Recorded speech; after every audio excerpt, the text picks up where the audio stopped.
오늘의 플러스, 우리 증시가 지속적으로 성장할 수 있는 방법을 알아봅니다. 서병수 애널리스트 모셨습니다. 어서 오세요. 예, 안녕하세요. 예전에요, 우리나라 정부가 이제 증시 밸류업 프로그램 가동한다 했었을 때 이게 어디를 보고 이렇게 벤치마킹을 해서 이런 제도를 만들었지? 막 이런 논의하다가 예. 일본 증시의 기업 개혁 이게 상당히 어떻게 보면 모티브가 됐겠구나 예. 이런 얘기 많이 했지 않습니까? 맞습니다. 자, 그런데 이제 와서 돌이켜 보니까 그러면 일본 증시는 정말 많이 상승했느냐 이런 게 궁금하긴 합니다. 어떻습니까? 뭐 지금 뭐 전 세계 증시가 뭐 다들 좋잖아요. 네. 하지만 이제 뭐 일본 증시도 당연히 신고가를 기록했고요. 작년에도 그렇고 뭐 올해도 그렇고 지금 매우 강한 흐름을 보이고 있습니다. 저는 뭐 내년에도 강할 거로 보고 있고요. 그리고 이런 강세는 어떻게 보면은 아베 정부 이제는 과거 정부긴 하지만 이후 10년간 꾸준히 진행돼 왔던 어떻게 보면 기업 구조 개혁에 대한 결과고 그게 사실은 하도 많이 되다 보니까 전 정부 때 한국에서도 이제 그거를 따라가려고 했었던 예. 거잖아요. 근데 인상적인 거는 벌써 한 10년 넘게 진행이 됐으니까 저기는 어느 정도 끝났겠지라는 생각이 들 수 있는데 2025년에도 그러한 기업 개혁이 사회 전반적으로 민간, 정부 모두 되게 강하게 진행이 되고 있습니다. 그래서 저 오늘 이제 제가 말씀드리고자 하는 거는 2025년에 과연 이제 일본의 그런 기업 개혁, 지배구조 개편이라고 하는 밸류업과 관련되는 부분들이 어떻게 됐는지 좀 말씀드리고 하려고 합니다. 네. 사실 우리에게도 큰 시사점이 있으니까요. 중요한 작업일 것 같은데요. 근데 저도 일본의 기업 개혁이라고 해서 증시 부양하기 위한 프로그램들을 모니터를 좀 해봤더니 특이한 점이 상장 폐지시키는 기업들이 상당히 많더라고요. 맞습니다.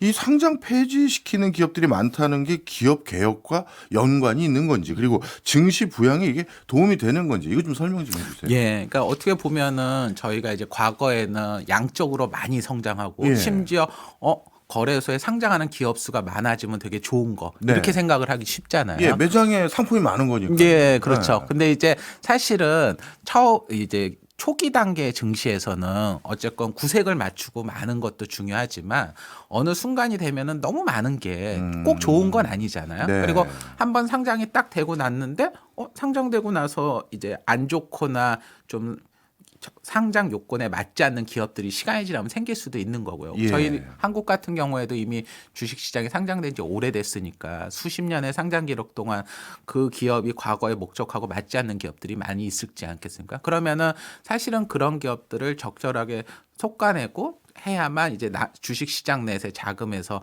좋은 기업으로 돈이 몰리고 이런 것들이 가능한 거거든요. 네. 근데 이제 또 그렇고 뭐 최근까지 일본도 그렇고 그동안은 양적 성장 자체에만 너무 집중을 했던 것 같아요. 그런데 사실은 이제 그런 것들이 꼭 양적 성장만이 아니라 질적으로 성장을 하기 위해서는 뭐 진입 조건 자체를 막는 것도 그렇게 막는 거는 좀 그렇지만 네.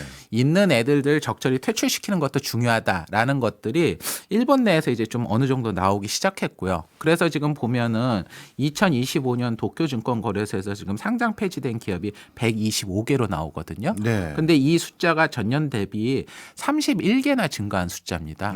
그러니까 이제 일본도 그동안의 양적 성장이라는 개념보다는 조금은 질적으로 정비하는 작업했고 인상적인 거는 일본이 지금 작년부터 어떻게 보면은 상장 폐지하는 그 기업들이 많이 늘어나고 있거든요. 이제 이런 것들이 어떻게 보면은 그런 지배구조 개혁하고 연관된다. 그리고 이렇게 솎아내는 기업들이 꼭 그 기업이 수익성이 저하되거나 뭐 문제가 있어서 하는 계기보다는 기업이 어떻게 보면은 상장 요건에 맞지 않거나 비합리적인 기업들을 정비하는 과정에서 예.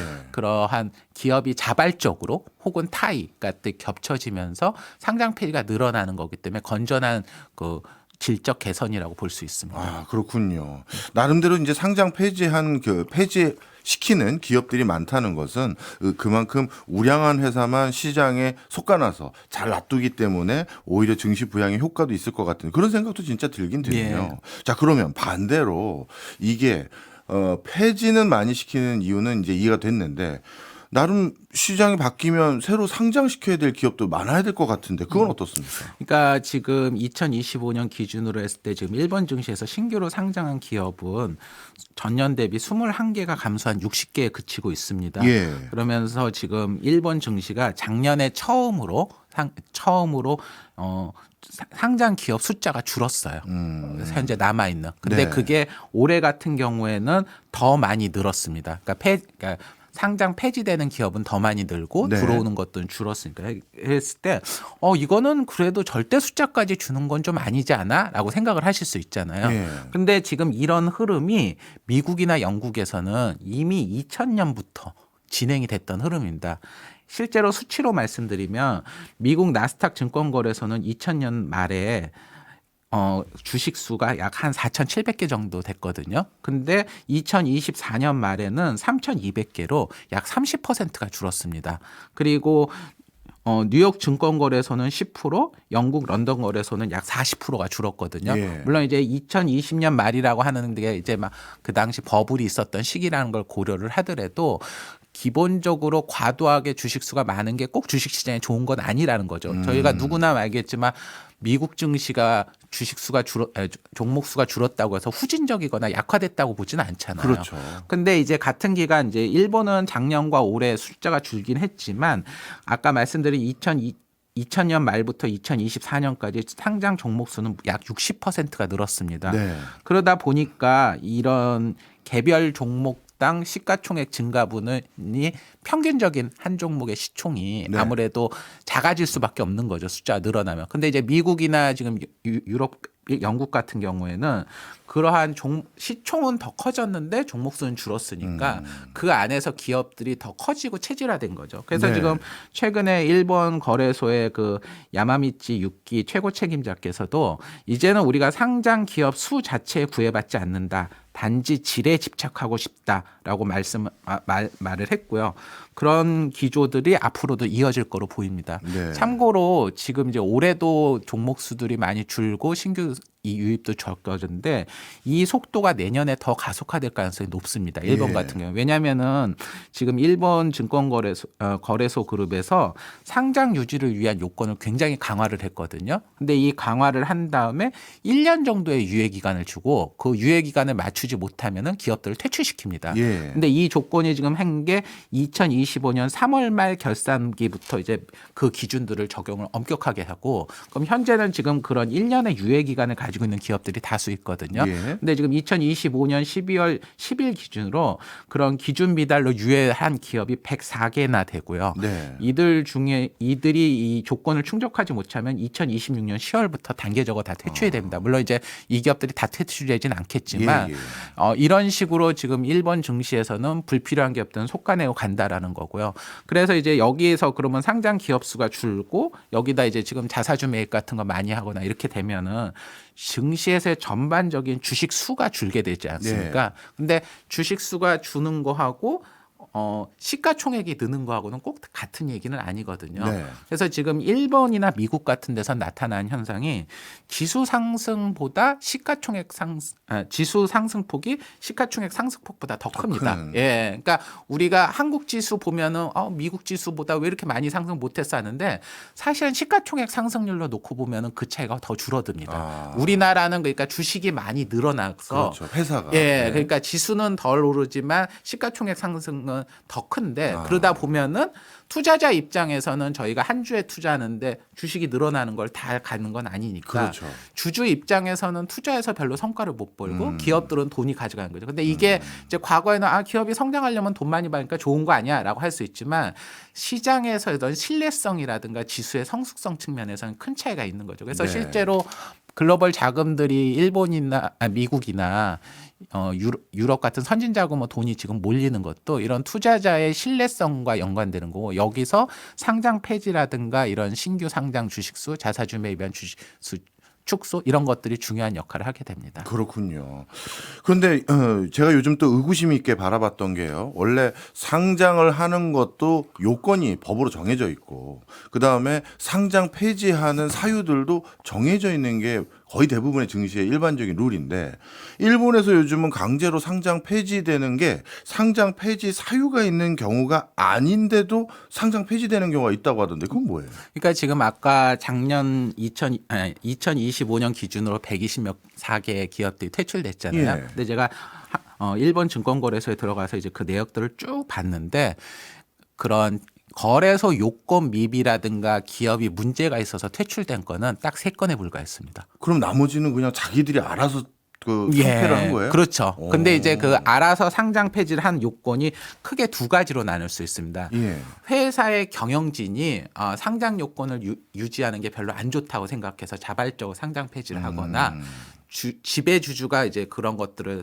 시장에서 사들여서 없애는 경우가 있고 예. 어떤 경우에는 외부에서 이 회사는 너무 저평가돼 있으니까 이 회사를 100% 매수를 해서 상장 폐지를 시킨 다음에 가치를 올린다. 그래서 쉽게 말해서 지배주주나 경영진에 의한 자의에 의한 상장 폐지 예. 혹은 외부 투자자에 의한 상장 폐지. 이때 외부 투자자가 들어올 경우에는 기존 경영진과 지배구조하고 안 맞는 적대적인 경우도 있거든요. 예. 근데 제가 케이스를 보니까 한 100여 건 가까운 것 중에 거의 한 반반 정도 돼요. 그러니까 지금 일본에서 나오는 상장 폐지라고 하는 거는 스스로 지배구조나 경영진에 의한 상장 폐지도 있고 외부 투자자에 의한 것들이 섞여 있는 거고 꼭 이것들이 이제 반드시 뭐 요건을 불비했다 이런 건 아닌 겁니다. 근데 이제 그러면 왜 굳이 상장한 거 좋은 거를 왜 폐지하냐 이렇게 생각하실 수 있잖아요. 예.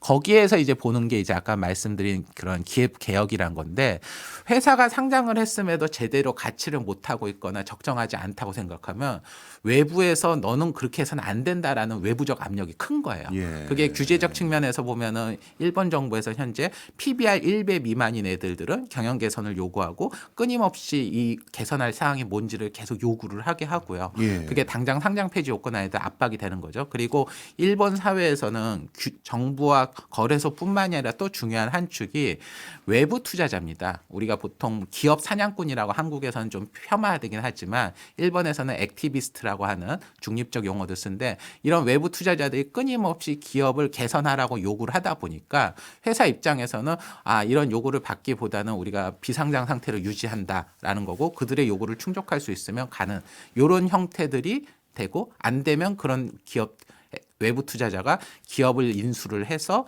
효율적으로 만드는 형태 이런 식의 그런 수술들이 이러다 보니까 거기에 맞는 상장 폐지들이 많이 늘어나고 있는 겁니다. 네, 저는 그냥 상장 폐지하면 당연히 주주들에게 모두 반대를 주주들이 다 반대할 거다 이렇게 생각했는데 오히려 상장 폐지를 해야 더 가치가 유지된다라는 이런 견해들도 있는 거군요. 그러면 공개 매수는 어떤 형태로 진행되는 거예요? 그러니까 상장 폐지하는 것들을 저희가 좀 보게 되면 경영진이 스스로 자발적으로 매수를 해서 없애는 경우가 있습니다. 그거를 경영진에 의한 매수해서 MBO라고 얘기를 하고요. 그 MBO를 할 때는 보통은 상장 주식이니까 함부로 없앨 수는 없잖아요. 예. 그러다 보니까 이 주식을 저희가 상장 폐지를 하기 위해서 얼마의 가격에 사겠습니다라고 하는 그런데 그거를 소수한테만 하면 안 되잖아요. 그렇죠. 그렇기 때문에 모든 주주들한테 공개적으로 매수한다. 그걸 예. 공개 매수라고 하거든요. 그래서 공개 매수란 형태를 통해서 그 주식을 매입한 다음에 상장 폐지를 하는 경우가 있고요. 네. 외부 투자자들 입장에서도 우리나라 같은 경우에는 대주주 경영권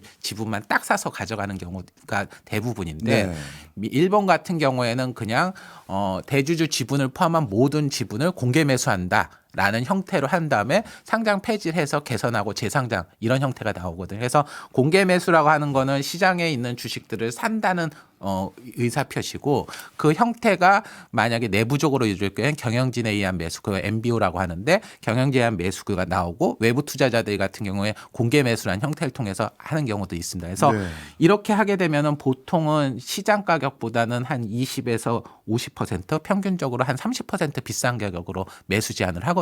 그래야겠죠. 예, 그래야 당연히 되겠죠. 예. 그러면은 이제 이런 일이 벌어지면 상장을 유지할 수 없는 회사들은 시장에서 퇴출이 되는데 거기에 대해서 주주들에 대해서 약간 프리미엄을 주고 보상을 받는 거잖아요. 그럼 그 돈이 남아있는 우량한 기업들한테 돌면서 증시 전반적으로 놓고 보면은 비효율적인 기업에서 효율적 기업의 자원 배분이 일어나는 형태가 이루어지는 겁니다. 그리고 그렇게 상장 폐지된 기업들은 그 안에서 또 다시 이제 회사가 재정비된 다음에 상장 요건에 맞는 기업이 되거나 새로운 형태로 업그레이드 될 수 있는 기회를 하는 거죠. 네. 그럼 일본 거래소에서 공개 매수 형태로 상장 폐지가 된 케이스 중에서 타사가 인수한 거는 몇 건이고 또는 지배주주나 경영진이 이건 아무리 봐도 상장 폐지하는 게 낫겠습니다. 이렇게 판단해서 이루어진 거 이 비율이 좀 혹시 있을까요? 그러니까 2025년 기준으로 했을 때 제가 보기에 이제 지배주주나 경영진이 매수한 케이스하고 외부에 의해서 한 결과 거의 반반이에요. 그래서 제가 100건 중에 한 47건, 52건 아마 이 정도 차이가 네, 났던 네, 거기 네. 때문에 때문에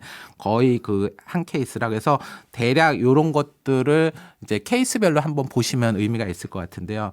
지금 2025년에 아까 말한 지배주주가 아니라 경영진이 우리 회사를 제가 이 회사 다 인수하겠다는 경영진에 대한 공개 매수 MBO라고 하는데 요 건이 지금 제가 확인된 것만 26건입니다. 예. 근데 이 6건은 지금 전체 상장 폐지된 건수의 21%에 달해요. 그러니까 그런 케이스들이 꽤 많다는 거고 가장 대표적인 케이스 중에 하나가 일본 물류회사인 니신이라는 회사가 있거든요. 이 회사 같은 경우에는 우리나라 뭐 트럭 포함한 제3자 물류 이런 거 하는 회사인데 일본이 지금 물류업계가 2024년에 트럭 운전사들의 시간의 근무를 금지시켰습니다. 그리고 인력난이 심각하면서 구조조정이 되게 커지고 있거든요. 이런 상황에서 이 회사는 화학물이나 위험물 수송에 특화돼 있는데 PBR이 항상 1배 미만으로 낮다 보니까 우리가 이렇게 하는 상태에서 이 업계 개편을 그냥 볼 수 없겠다. 차라리 경영진이 100% 매수해서 비상장 상태로 좀 더 자신의 사업에 집중하는 게 낫겠다 해서 공개 매수를 해가지고 완전히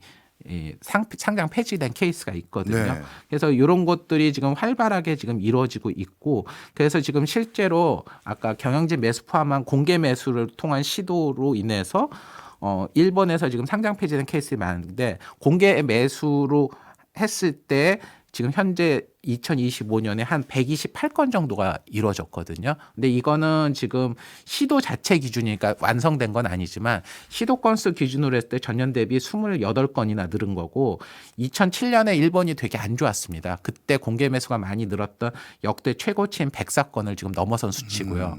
금액으로 놓고 보더라도 10.56조 엔으로 일본 증시 역사상 처음으로 10억 엔을 넘어설 정도로 네. 공개 매수가 지금 굉장히 많이 늘고 있다. 라고 볼 수 있습니다. 네.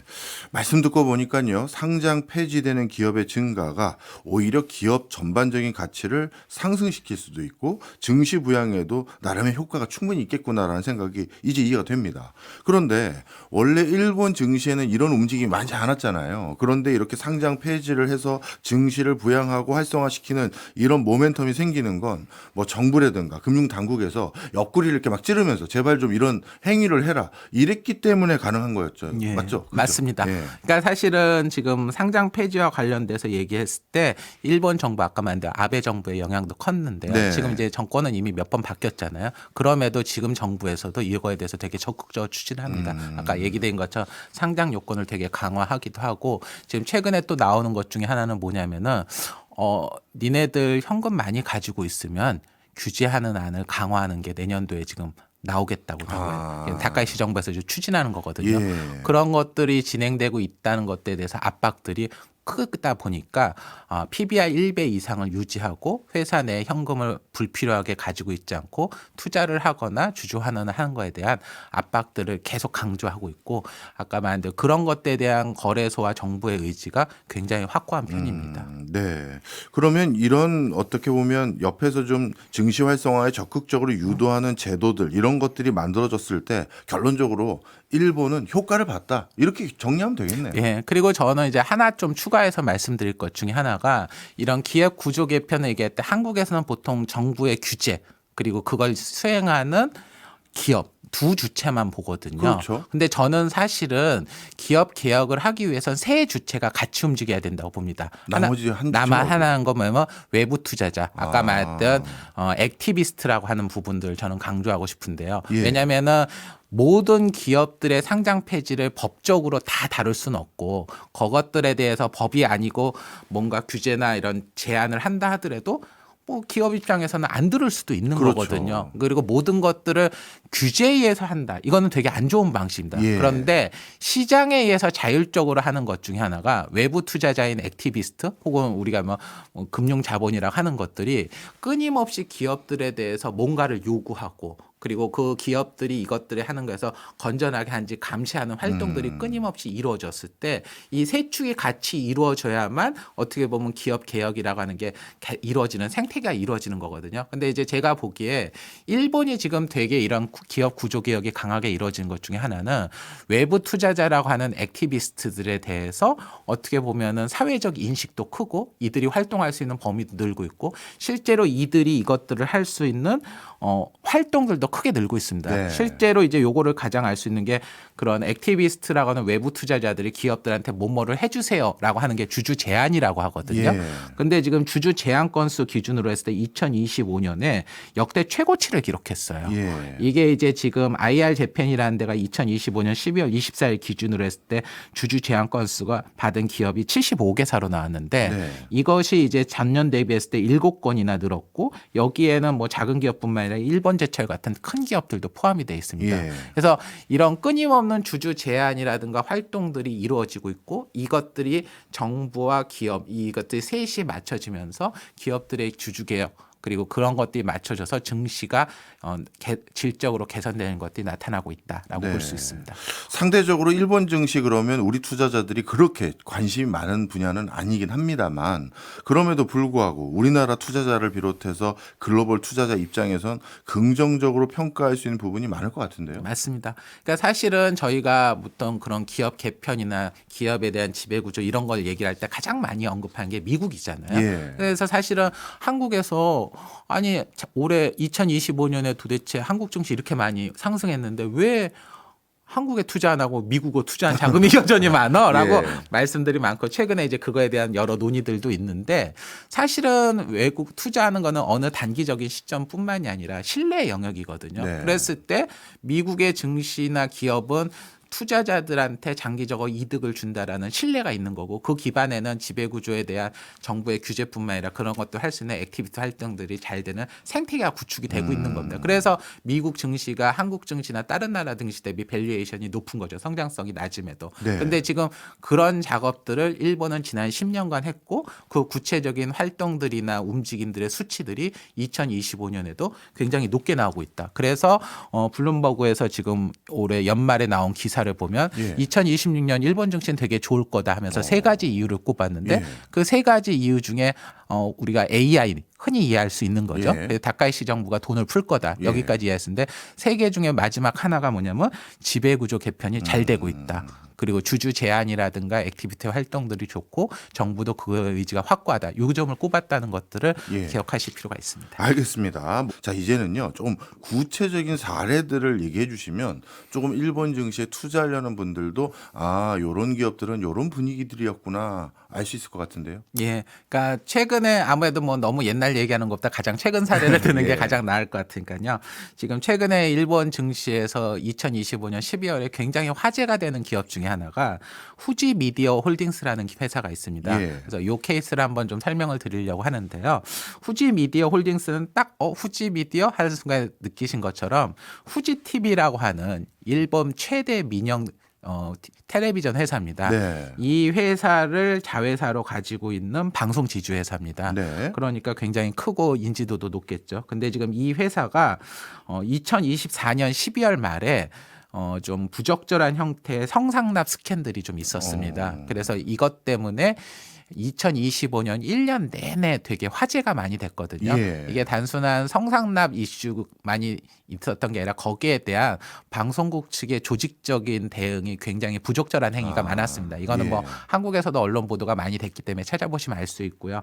근데 이제 이런 일이 벌어지다 보니까 광고주들도 대규모 이탈을 하고 그로 인해 가지고 2025년에 대규모 손실을 기록하는 등 후지 TV를 포함한 후지 미디어 홀딩스가 굉장히 위기를 겪었거든요. 예. 근데 인상적인 거는 2025년 12월 말 현재 주가가 한 지금 3,700엔에서 3,800엔 정도 하거든요. 예. 근데 요게 2025년 1월 9일 저점인 1,546.3엔보다 엄청 높죠. 아니 오히려 부정적인 소식이 있는데 주가가 엄청 올라갔는데요. 그렇죠. 그리고 심지어 해당 뉴스가 아까 제가 2024년 12월에 보도됐던데 그 보도되기 직전에 주가가 한 1,800엔 정도 했거든요. 예. 이 두 개보다 지금 3,700엔이 훨씬 높고 장중에는 3,800엔 넘는 경우도 있었거든요. 이게 어떻게 된 거죠? 그 이유는 이 회사에 대해서 액티비스트의 활동들이 적극적으로 나왔기 때문입니다. 그러니까 지금 이 건들이 보면은 단순한 성상납을 넘어서서 예.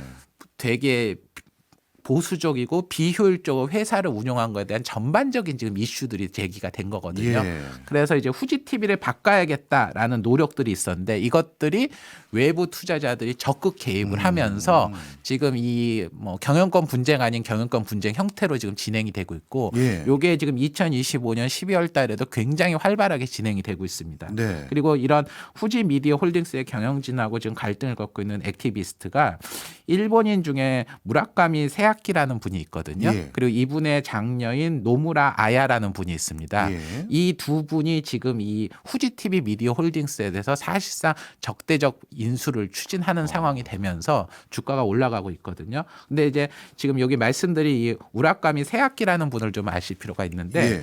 이분은 원조 액티비스트, 일본 원조 액티비스트로 예전에 무라카미 펀드라는 걸 통해서 되게 적극적으로 활동을 했는데 내부자 거래 이슈로 인해 가지고 체포가 되고 기소가 되면서 이 펀드가 2006년에 해산된 바가 있습니다. 그래서 지금은 이제 펀드 형태는 아닌데 그래서 본인이 직접 나서기보다는 아까 말한 장녀인 노무라 아야라는 분을 좀 전면에 내세우긴 하거든요. 근데 지금 이분 무라카미 세아키하고 그 장녀인 노무라 아야가 공동으로 운영하고 있는 휴면 회사인 레노 등을 통해서 2025년 12월 15일 현재 후지 미디어 홀딩스 지분을 17.95%를 가지고 있습니다.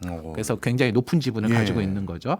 그러고 난 다음에 지금 이분들이 요구하는 거는 후지 미디어 홀딩스가 지금 사실 부동산이 굉장히 많아요. 그렇겠죠. 그 중에 가장 대표적인 게 도쿄 치요다에 있는 산케이 빌딩이라는 걸 포함을 한 부동산 자산이 많은데 예. 이거 방송하는데 굳이 필요도 없는데 왜 가지고 있냐.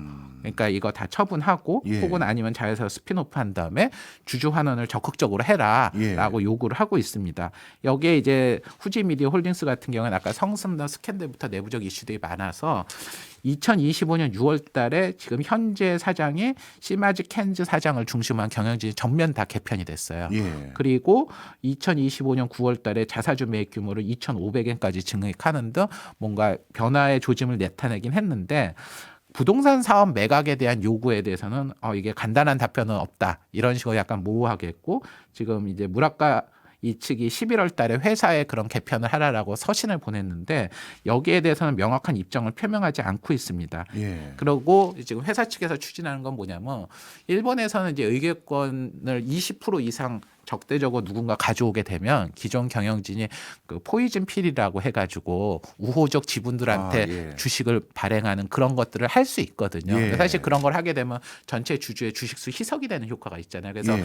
의결권 20% 이상의 적대적 투자자가 나와야만 할 수 있는 건데 이 안들을 2026년 임시주주총회에 통과시키겠다 이런 식으로 하면서 사실 무라카미 측하고 척을 쓰고 있거든요. 예. 근데 이쪽에서 그러다 보니까 2025년 12월 24일 날 만약에 우리가 요구하는 부동산 매각이나 주주 환원을 하지 않겠다고 하면 일본 방송법상 한 주주가 가질 수 있는 최대 한도가 33.3%거든요. 네. 여기까지 공개 매수하겠다. 현 주가 대비 14% 프리미엄인 4,000엔에 공개 매수하겠다라고 하면서 오히려 지금 전선을 지금 확대를 하고 있는 상황이거든요. 네. 그런데 이제 여기서 또 하나 보셔야 될 게 아까 후지 미디어 홀딩스의 지금 투자한 회사 중에 미국계 투자 회사인 달톤 인베스트라는 회사가 있습니다. 예. 이 회사가 지금 이 회사 지분을 현재 7.51% 가지고 있거든요. 근데 이 회사가 지금 2025년 6월 달에도 경영진 교체 주주 제한하는 등 적극적으로 활동했던데 여기가 지금 최근에 이제 인터뷰를 통해 가지고 12월 16일 날 무라카미 측 제안 매우 좋다. 100% 동의한다. 예. 그리고 이사회 주도로 하는 포이즌 필 도입하면은 내년 주총에서 시비를 묻겠다라고 예. 해서 이런 것에 대한 경영진 입장에 반하는 상황을 내고 있고요. 예. 그리고 이 달톤 인베스트먼트라고 하는 회사가 제가 예전에 한번 설명드렸던 SBI 홀딩스하고도 연관이 있거든요. 예. 그 SBI 홀딩스 계열의 레오스 캐피탈이라는 데가 지금 현재 지분은 5.1% 가지고 있습니다. 그래서 여기도 사실 같이 움직일 수 있는데 지금 이 달톤이라는 데는 SBI 홀딩스 밑에 있는 SBI 증권하고 SBI 달톤 일본 아시아 액티브 펀드라는 것들 공동 출시하고 예. 서로 관계가 좋거든요. 그래서 지금 이 현재 후지 미디어 홀딩스라는 거는 경영진 측과 무라카미 측이 대립하는 상황에서 예. 달통과 SBS 홀딩스 계열이 어떻게 보면은 액티비스트인 약간 무라카미 측의 우호적인 관계 직접 연관 안 됐죠. 이런 상태의 갈등들이 계속 이어지고 있습니다. 그래서 예. 어떻게 보면은 제가 지금 이 후지 홀딩스의 경영진의 무능함 그리고 비효율성 이런 얘기들은 제가 엄청 강하게 얘기는 하지 않았는데 이런 것들이 누적돼 있고 거기에 불필요한 과도한 부동산들을 가지고 있으면서 회사가 가치가 저평가돼 있었는데 예. 이것들을 지금 현재 이번 사건 이후에 이렇게 적극적으로 나오고 있고요. 사실 이런 케이스들은 잘 생각해 보시면 한국에서도 그런 케이스들이 과거에 있었거든요. 있었죠. 무능한 경영진과 자산 대비 저평가돼 있는 거. 그런데 네. 이제 이런 것들과 관련되는 사례하고 얼핏 보면 비슷하고 둘이 싸우는 거냐 할 수 있는데 제가 보기에는 요건이 한국의 그런 건들하고 좀 다른 몇 가지 좀 특이한 점들이 몇 가지 있습니다. 그래서 저는 좀 그 부분을 지적을 하고 싶습니다. 네. 지금까지 설명 듣고 보니까요. 야, 이런 투자 기법도 생각나는데요. 예를 들어서 자산을 엄청 많이 가지고 있는데 그걸 잘 활용도 안 하고 그런 자산을 통해서 주주가치 환원을 하는데 기여도 안 하는 어떤 회사가 있다면 외부에서 좀 어떤 액티비스트들이 그런 회사에 관심을 보이게 되면 단시간 내에 주가가 뻥 튈 수 있는 그런 요소가 많네요. 사실은 한국에서도 그런 거를 전면으로 내세우는 뭐 회사가 있었죠. 있었죠. 예. 예. 그게 되게 화제가 됐고 예. 그게 우리나라 주요 뭐 재벌하고도 연관이 됐었죠. 네. 근데 이제 제가 아까 요번 후지미디어 홀딩스가 좀 특이하다고 본 것 중에 하나가 네. 그런 면에서 보면 우리나라에서도 몇 년 전에 그런 일들이 있었거든요. 근데 가장 큰 차이점이 뭐냐면 이거를 보도를 하는 무라카미 측에 대한 논조가 한국과 다르게 굉장히 중립적이라는 겁니다. 그러니까 제가 지금 요 관련 자료들을 보는 것들이 보통 니케이 신문이나 예. NHK 같은 회사들의 자료들을 보는데 예. 이쪽은 보시면은 경제신문이고 예. 그리고 상대적으로 보수 성향. 그렇죠. 예. 그러니까 뭐 아무리 낙관적으로 보더라도 진보보다는 중립 정도가 예. 맥스겠죠. 그런데 여기서 지금 무라카미 측에 대한 논조가 매우 중립적이고 그들의 주장을 그냥 그대로 전달하고 있어요. 네. 그거는 사실 후지 TV가 그래도 어쨌건 산케이 신문 계열이거든요. 보수고 굉장히 영향력도 큰 업체인데 이런 업체를 공격을 하는데 거기에 공격하는 그냥 일반 액티비스트들을 중립적으로 본다? 사실 한국에선 쉽지 않은 일이거든요. 네네. 그리고 후지TV 스캔들이 있었다고는 하지만 벌써 1년도 지났고 경영진도 이미 6개월 전에 다 교체가 됐는데 지금 이런 중립적인 기조가 2025년 12월 달에도 여전히 유지되고 있습니다. 그리고 아까 제가 말씀드렸지만 무라카미 세이키시라는 분이 과거 내부자 거래로 인해 가지고 체포나 기소되면서 펀드가 청산되기도 했기 때문에 네. 이 전력 가지고서 너희들 또 그런 거 아니냐라고 충분히 트집을 잡을 수도 있고요. 그리고 이분들이 지금 뭐 사실 방송국하고 직접 경영 능력이 있는 것도 아니잖아요. 네. 그리고 요구 사항도 야 부동산 그거 필요도 없는데 팔아. 그리고 먹튀할 수도 있는 거고요. 그러면은 한국에서는 대충 생각되는 게 경영진이 아무리 부도덕하더라도 얘들이 더 나쁜 거 아니냐, 뭐 이런 것들 될 수 있냐 등등의 기사들이 되게 넘쳐나야 같은데 그렇죠. 그런 기사들이 거의 없습니다.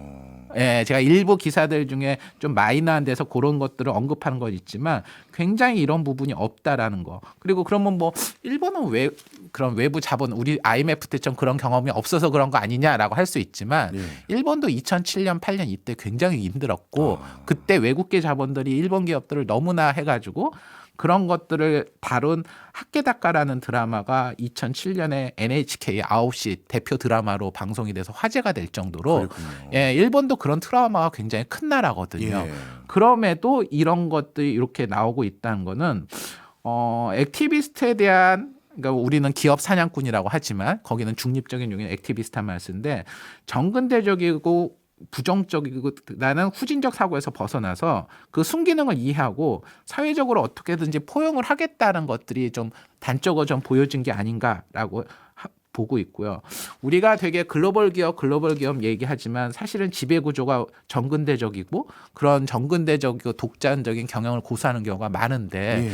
이거를 과연 법과 제도, 정부의 의지로만 가지고 바꿀 수 있는 거냐. 사회에 의해서 끊임없이 자정작용을 해야 되는데 이런 것들을 하려면은 액티비스트들이 시세 차익을 노리거나 단기적 한다 하듯 이것들 용인할 수 있는 문화가 있어야 되는데 이것들이 이제 사회적인 어떤 공통적 정서하고도 연동이 되는 거잖아요. 네. 근데 저는 요번 일본의 후지 미디어 홀딩스 사례를 보면서 그런 것들에 대한 신뢰가 일본 사회에서 굉장히 튼튼하고 그래서 이러한 일본의 구조 기업 개혁이라고 하는 게 굉장히 높은 수준으로 오고 미국에서도나 글로벌 투자자들 관점에서도 긍정적으로 평가하는 게 아닌가라는 생각이 들었습니다. 네. 후지미디어 홀딩스 사례는 이해가 되는데 혹시 기업 개혁 사례와 관련돼서 우리가 더 살펴볼 좋은 사례들이 또 있을까요? 예, 제가 지금 말씀드릴 것 중에 아까 지금 방금 액티비스트 얘기를 했는데 예. 사실 액티비스트 혹은 기업 사냥꾼이라는 금융 자본을 볼 때 한국에서 또 중요한 이슈 중에 하나가 국적이에요. 예. 예, 그러니까 사실은 한국계 자본만 가지고 공격을 하더라도 욕을 먹지만 그 자금이 외국계 외국계면은 자본이라면은 뭐. 훨씬 더 욕을 많이 먹고 그렇죠. 심지어 한국계 펀드인데 외국인 지분이 여기 일부 있는 거 아니냐고 의심을 하면서 그 자체를 뜯어고치는 경우도 많죠. 네. 왜냐하면 우리 또 과거에 트라우마들이 있었기 있었죠. 때문에 이때 한 거죠. 네. 근데 대놓고 미국계 자본이 한국에 들어와서 그러한 액티비스트 활동을 한다. 그러면 상당히 이슈가 많이 될 수 있잖아요. 네. 그런데 일본에서는 그 부분에 대해서 굉장히 중립적입니다. 특이하네요. 예. 그리고 그 가장 대표적인 케이스들을 제가 여기서 좀 몇 개 살펴보려고 하는데요. 예. 이게 뭐 먼 미래를 하지 않고 최근 사례를 봐야 되니까 2025년 12월 케이스를 하나 드릴게요. 회사 중에 하나가 호기 메디칼이라는 회사가 있습니다. 네. 근데 이 회사는 그 수술용품 만드는 회사거든요. 그런데 이 회사를 미국 칼라일, 우리도 많이 들어본 이름이죠. 그렇죠. 칼라일이 2025년 12월 달에 공개 매수를 통해서 이 회사를 100% 사서 상폐하겠다라고 발표를 했어요. 예. 근데 이제 이 회사를 매수하겠다 했을 때 이 칼라일이라는 회사는 뭐 사모펀드 원체 유명하지만 최근에 헬스케어 투자를 굉장히 적극적으로 늘리고 있고요. 그래서 지금까지 전 세계적으로 230억 달러 하나로 33조 원을 투자했는데 이 중에 일본 투자가 꽤 늘고 있습니다.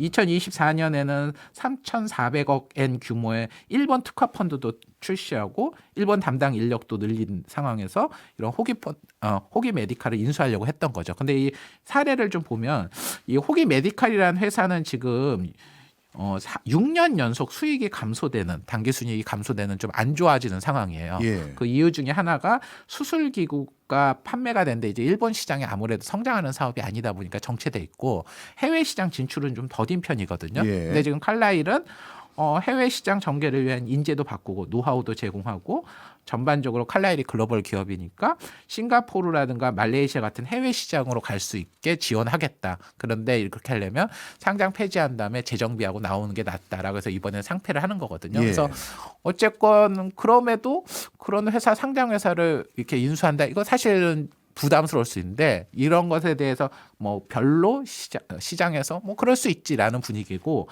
더 인상적인 거는 이 호기 메디칼이라는 회사의 최대 주주가 아까 제가 후지 미디어 홀딩스에서 언급한 달톤 인베스트먼트라는 겁니다. 네. 이 회사는 지금 공동 소유 형태로 26.4%를 보유하고 있고 여기 투자 책임자인 제이스 로젠월드라는 분은 이미 2025년 6월부터 사회이사로 경영에 지금 참여를 하고 있는 상황이고요. 그리고 지금 호기 메디칼의 사장이라고 하는 가와쿠모 히데키라는 분은 달톤이 지분을 가지고 있는 야스카 제약 홀딩스 출신으로 2024년 4월에 창업가 사장에 이어서 두 번째 사장이 되신 분이거든요. 네. 그러니까 이 부실해지고 있는 회사를 이미 외국계 자본이 가지고 있었고 네. 이거를 넘기가는 것도 글로벌 액티비스트들이 하고 있고 이를 통해서 비효율적 기업들이 회생화되는 이런 작업들이 되게 이루어지고 있는 겁니다. 근데 아까 사례 후지 홀딩스에서도 후지 미디어 홀딩스에서도 달튼이라는 회사가 네. 등장했는데 여기서 또 등장하네요. 예. 그래서 사실은 간단히 달튼 얘기를 드리면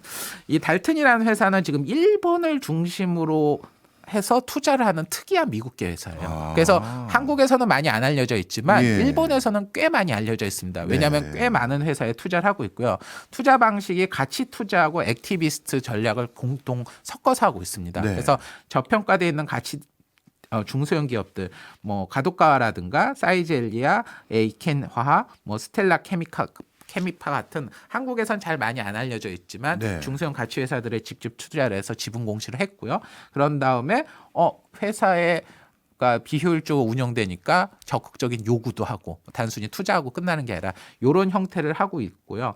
그래서 사실은 우리나라에서도 예전에 중소형 가치주에 투자하는 외국 자본들이 적극적으로 능동적으로 투자하는 경우들이 많았는데 한국에서는 최근에 그런 사례들이 거의 없거든요. 예. 근데 지금 일본에서는 일본으로 이렇게 특화되는 회사가 나오고 있고 여기에 대한 반응들이 굉장히 호의적 내지는 중립 이상인 상황이다. 이게 좀 인상적인 거고요. 그래서 최근에 뭐 미국이 포함한 전 세계가 ETF 시장이 커지다 보니까 이런 액티브 펀드들이나 이런 것들이 그렇게 많이 줄기는 했지만 네. 사실은 한국처럼 아예 거의 멸종되다시피 한 케이스든 해외 자본이 하는 경우는 매우 드물거든요. 예. 근데 일본은 이렇게 일본이라는 시장을 대상으로 하는 외국계 자금들이 이렇게 움직이고 있고 이렇게 시장이 효율적으로 움직이고 있다라는 것들을 보여주는 케이스 같아서 좀 가볍게 말씀드립니다. 네. 지금까지 우리 애널리스트님이 말씀해 주신 거 한번 정리를 해보죠. 일본 같은 경우는 약간 뭐 표현이 좀 그렇습니다만 구태의연한 방식으로 경영 활동을 하다 보니까 기업 가치가 저평가되어 있는 알토란 같은 기업들이 적지 않았다. 그런데 그런 회사들에 대해서 일본 내부의 어떤 뭐 고압적인 조치들 그리고 외부 제3자라고 아까 말씀 주셨던 액티비스트들의 어떤 적극적인 전략들 이런 것들이 가미되면서 증시 부양의 효과성을 발휘하는 사례들이 다양하게 생겨나고 있다. 이게 지금까지 설명이셨어요. 그렇죠. 그리고 이제 사실은 이게 증시 부양을 넘어서서 기업들의 체질 개선하고도 연동이 되는 겁니다. 그렇겠죠. 아까 호기 메디칼 같은 케이스도 일본 내에서의 기존 사업만 고수를 하고 있는데 해외로 나가려고 했을 예. 때 어떻게 보면 자기 회사나 경영진이 스스로 할 수 있는 능력이 없다는 걸 하다 보니까 외부 자본이 들어오는 거거든요. 네. 그리고 이런 외부 자본들이 끊임없이 견제를 하고 하면서 기업들이 뭔가 좀 더 활동적으로 네. 효율적으로 움직이게 하다 보면 기업 자체의 체질도 개선이 되고 그러면서 사회 전체적으로 자본들이 효율화되는 겁니다. 예. 기업의 체질이 개선되는 모습이 당연히 투자자들 눈에 보이니까 증시에도 당연히 예. 뭔가 기여가 되지 않겠습니까? 자, 그런데 반대쪽 입장에서 한번 생각을 해보죠. 맞습니다. 그럼 제가 이제 경영진이에요. 원래 기존에 있었던 경영진. 야, 이거 옆에 있는 회사들 봤더니 다들 무슨 이상한 외국계 펀드들이 들어와가지고 감나라 배나라고 그리고 요즘 정부에서도 막 이래라 저래라 하니 이럴 바에는 야, 그냥 우리 상장 폐지시키자. 이런 판단을 할 것 같아요. 맞습니다. 그래서 제가 아까 앞에서도 얘기드렸던 경영진에 의한 매수 MBO라고 얘기를 하는데 예. 일본에서 그런 케이스들이 굉장히 많이 늘어나고 있습니다. 예. 그리고 사실은 그런 케이스 중에 하나로 그러면 한번 사례를 제가 들고 싶은 것 중에 하나가 일본의 화장품 회사인 남성용 화장품으로 유명한 만담이라는 회사를 한번 설명을 드리려고 하는데요. 네. 이 회사는 게스비라든가 루시도라고 하는 한국에서도 젊은 친구분들은 좀 많이 사용하는 화장품인데 저도 알죠. 예, 아시는군요. 예, 저는 안 써봐서 이번에 처음 알았는데요. 네. 근데 지금 이 회사가 경영진이 내가 이 회사 상장 주식을 전부 매수해서 경영진한 매수해서 상폐하겠다라는 시도를 지금 최근에 시도를 했어요. 예. 근데 요 케이스가 보면은 어떻게 보면은 그러한 경영진에 대한 매수와 거기와 관련되는 어떤 액티비스트의 관계를 잘 보여주는 것 같아서 한번 설명을 드리려고 하는데요. 예. 사실은 당연히 이제 경영진이 상패를 해서 하고 싶다 하면은 내 돈 주고 사와야 되잖아요. 그렇죠. 그러면 이제 싸게 사고 싶을 거 아니에요. 예. 그러면 이제 흔히 생각하는 게 기업의 실적을 망가뜨려서 주가를 좀 낮게 가져간 다음에 프리미엄도 가급적이면 적게 줘서 그렇죠. 어차피 이 회사는 내가 오래 들고 가니까 예. 값싸게 사고 싶어하는 욕구가 클 거지 않습니까? 우리나라도 몇 번 사례가 있었죠. 예, 그러니까 제가 예. 그런 케이스들이 많이 있었죠. 예. 내가 뭐라고 말씀드리겠. 예. 그러다 보니까 여기도 그런 케이스들이 나올 수 있는 거고요. 그러면은 이제 그런 것들이 뭐 완전하게 극복은 불가능하지만 과하게 하면은 나머지 주주들 입장에서는 너무나 큰 손해지 않습니까? 그렇죠. 그래서 사실은 그런 것들을 되게 반발하는 케이스들도 한국에서 많이 있었는데 예. 이런 것들과 관련됐을 때 이 만담이라는 사례는 뭐냐면 액티비스트나 외부 투자자들이 적절한 견제를 통해서 과도한 경영진의 그런 저가 매수나 이런 것들을 극복하는 케이스로 설명을 드릴 수 있을 것 네. 같습니다. 구체적으로 설명을 드리면 이 만담이라는 회사는 2025년 9월 10일 날 창업주 일가들을 중심으로 한 경영진이 시장에서 공개 매수하는 형태를 하겠다라고 하면서 한 주당 1,960엔의 공개 매수가를 제안을 했어요. 예. 그래서 완전 상패를 하겠다고 한 예. 겁니다.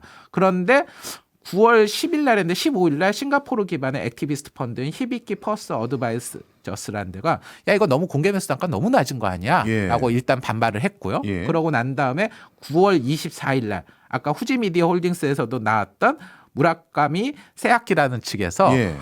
나 니네 회사 지분 6% 가지고 있어. 라고 공개를 해버렸습니다. 예. 그러니까 이제 슬슬 냄새가 나는 거죠. 그렇죠. 그러고 난 다음에 무라카미 팀이 10월 15일 날 우리 지분을 17.6%까지 늘렸어.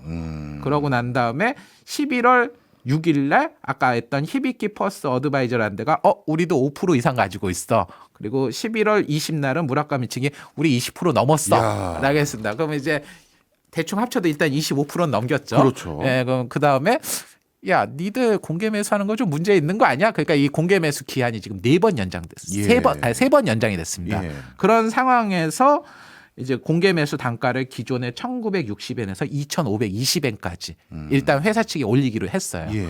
그런데 이제 여기서 또 이슈가 된 거는 2025년 12월 15일 날 KKR 한국에서도 되게 유명한 사모펀드죠.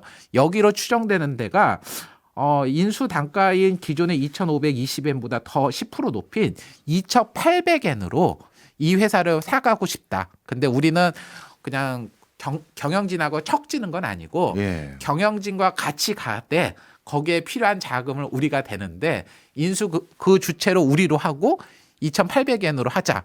그러면 이제 우리 한국 같은 경우는 뭐 너 지분도 없는 애인데 무시하면 되지라고 할 수 있지만 일본 같은 경우에는 이사회가 전체 주주의 이익에 부합하는 제안을 함부로 무시할 경우에는 이사들이 책임을 묻게 돼요. 네. 그래서 이게 경영진 주도를 한다 하되 목표가를 올린 거에 대해서 받아들일 수밖에 없는 상황이 된 겁니다. 그래서 사실상 아까 말씀드렸던 1,960엔에서 시작했는데 지금 2,800엔 이상까지 이야. 올라가게 된 겁니다. 40% 가까이 올라갔네요. 그렇죠. 네. 그러니까 어떻게 보면은 그러한 경영진에 의한 인수들이 나왔을 때도 경영진에 의한 과도한 욕심을 제약하는 것들이 네. 액티비스트들 통해서 이루어지고 있는 겁니다. 네. 이제 좀 정리를 한번 해봐야 될 것 같습니다. 분명 제3자들의 어떤 적극적인 개입 그리고 정부의 노력들로 인해서 그 목표는 뻔하죠. 증시를 좀 활성화시키자. 그리고 기업들이 적극적으로 경영활동할 수 있도록 노력을 독려하도록 하자. 이런 것 같은데 근데 우리나라에서도 외국계 자본들이 이런 노력을 한다라는 미명 아래 들어왔지만 실제 근본적으로 진짜 기업가 정신을 발휘해서 완벽하게 새로운 사업도 하고 이런 모습을 보이기보다는 기존에 있었던 리소스를 약간 효율화시켜서 주가 확 올리고 먹튀하는 이걸 먹튀라고 해야 될지 아니 주가 올라서 적당하게 파는 걸 뭐라고 하는 거냐 그걸 왜 먹튀라고 하냐 뭐 그럼 또 할 말은 없지만 예. 하여튼 그런 현상들을 우리 많이 봤단 말이에요. 예. 그럼 이게 중장기적으로 정말 증시에 우리 그 국가 경제 증시 포함해서 도움이 되는 건지 아니면 단기적으로도 이런 간섭들 기존의 경영자들은 다 싫어할 거란 말이에요. 예. 그러면 그냥 야 우리 상장 폐지하고 더 은폐하고 더 숨어 들어갈 수 있도록 안정적인 지분 확보해서 외부에서 덤비지 못하도록만 슬슬 준비하자. 이렇게 더 악성화되는 건 아닌지 어떻게 생각하세요? 그러니까 저는 이게 지금 사실은 한국에서 굉장히 논쟁이 많다 보니까 예. 사실은 일본에서 보는 것 같은 적극적인 액티비스트 활동들이 안 나오는 거겠죠. 그리고 그런 것들을 하기 위해서도 되게 제한적으로 보죠. 하지만 저는 기본적으로 어느 정도 규모가 커져 있는 경제는 끊임없이 외부에 의해서 견제도 받고 네. 시장 자전 가격에 의해서 개져야 된다. 그리고 그런 것들이 가장 활성화되어 있는 미국이 네. 가장 기업들의 경쟁력도 강하고 그렇네요. 새로운 신생 산업을 키우거나 성장 산업을 이끄는 거 그리고 비효율적인 기업들이 구조 조정이 되는 것들도 이루어지고 있다. 그래서 그렇네요. 단순히 이게 주가만의 문제가 아니라 국가 전체적인 자원의 효율성에 대한 측면에서 유리하다. 그 과정에서 일부 부정적인 건수가 있을 수 있지만 우리가 그거를 극복을 해야만 예. 어떻게 보면 경제 전반이 나아지지 않을까라고 생각을 하고요. 네. 사실은 2025년 한국 증시가 되게 좋았고 우리나라 기업들이 여러 가지로 지금 큰 변화들을 하고 있는데 이런 것들이 장기적으로 유지하기 위해서는 오히려 이런 기업 그리고 이거를 촉발할 수 있는 외부의 투자자들의 간섭 비스무리한 것들이 나와줘야만 오히려 저는 더 발전될 수 있다고 보는 입장입니다. 네. 미국 사례로 딱 설명해 주시니까 확 와닿네요. 사실 주주의 간섭이 그 어느 나라보다도 강력한 미국이 가장 혁신을 많이 하고 있고 또 경영자들도 사실 그 과정에서 큰 부자가 되거나 어떻게 보면 높은 평가를 받는 경영자들도 많은 증시를 가진 게 미국이니 사실 이게 진짜 부정적인 소수의 사례는 있을지 모르겠지만 주주에게도 좋고 기업에게도 좋고 국가에도 좋은 그런 사례로 진화될 수도 있겠네요. 그러니까 저는 한마디 말씀드릴게요. 사실은 이런 케이스들이 미국 중심의 자본주의 네. 그리고 그동안 이제 미국과 다른 아시아적인 자본주의라고 예. 하는 것들이 많이 있었잖아요. 있었죠. 그리고 사실은 그 원조는 어떻게 보면 일본입니다. 아. 근데 이제 그 원조라고 할 수 있는 일본이 지난 10년간 미국 방식의 효율화된 시스템들을 시도를 꾸준히 해왔고 예. 최근 1, 2년 사이에는 그게 수치로 나올 정도로 강하게 진행이 되고 있다. 그리고 일본 경제가 지금 노령화라든가 여러 가지 제약이 있음에도 최근에 긍정적인 호평들이 나오고 네. 되게 보수적이라고 평가받고 있지만 AI를 비롯한 신성장 산업에 대해서 움직임이 굉장히 빠른 게 과거와 같은 단순한 정부 주도에 의해서만 이루어지는 건 아니라는 거. 예. 그런 측면에서 볼 때 단순히 주가 부양을 넘어서서 기업의 체질 개선이라든가 경제 전반적인 측면에서 이런 기업 개혁이라고 하는 게 저는 좀 앞으로 되게 한국에서도 필요한 부분이 아닐까 생각하고 있습니다. 네, 오늘 개별적인 일본의 사례를 통해서 우리 증시가 앞으로 더 활력을 얻기 위한 중요한 힌트를 얻은 것 같습니다. 지금까지 서병수 애널리스트였습니다. 고맙습니다. 감사합니다.